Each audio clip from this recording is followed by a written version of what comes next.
Block समस्त ration कार्डधारी उपभोक्ता मानक जन दि जाऊँगी जे आज 2024 सेप्टेम्बर मास 25 तारीख भितर प्रति ग्राम पंचायत कार्यालय प्रत्येक राशन कार्डधारी परिवार समस्त सदस्यंकर ई-KYC कार्य चलिबो।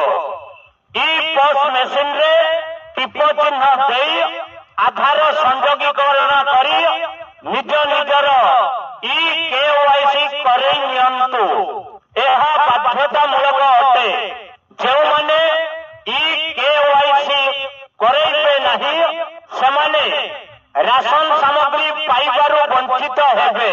तेणु पंचायत जगाण सहायक और पंचायत निर्वाही अधिकारी सहित जोगाजोग करी धार्य समय पूर्व ई-KYC करे नियंतु।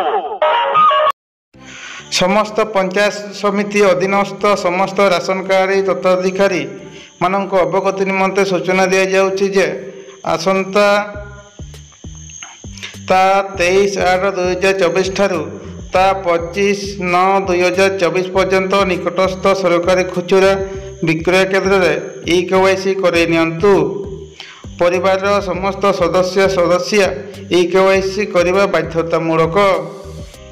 एणु या गुरुत्व दे समस्ते ई-KYC करे नियंतु और यार लाभ उठातु। खाद्य जोगाण और खाउटी कल्याण विभाग ये खाद्य जोगाण और खाउटी कल्याण विभाग चिठी आउ कप्तिपुटा मयूरभंज ऑल ओडिशा थरे नाम कटिगले दौड़ी दौड़ी आपणकर चप्पल छिड़ीज। ये हूँ आपणकर गवर्नमेंट चिठी आपण बर्तमान देखुंती आपण जोटी भी थांतु। आउ ये हूँ आपण लाइफ कहीं आप जो कम कर मसे वर्ष कम करके आसबे किंतु ये आपणकर जीवन सारा रहा। जो मानकर विश्वास होनी से आसिक ये चिठीटा को देखु। ये हूँ गवर्नमेंट चिठी आपड़ जोटी थांतु आसिक आपण करके जातु। थे जो ई-KYC कटिगले आप बहुत प्रोब्लेम पड़े कहीं आप गरीब फैमिली कटिजे।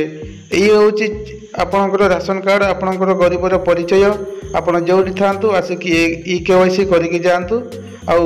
भविष्य ये बहुत कम आपणकर लगे कहीं पिलाटारू पिला पाठपढ़ा ठारू हॉस्पिटल पर्यंत आपणकर राशन कार्ड सबुथ आपको बहुत हेल्प कर हेल्थ एवं शिक्षा ये हूँ आपणकर सबुथ कम लगे।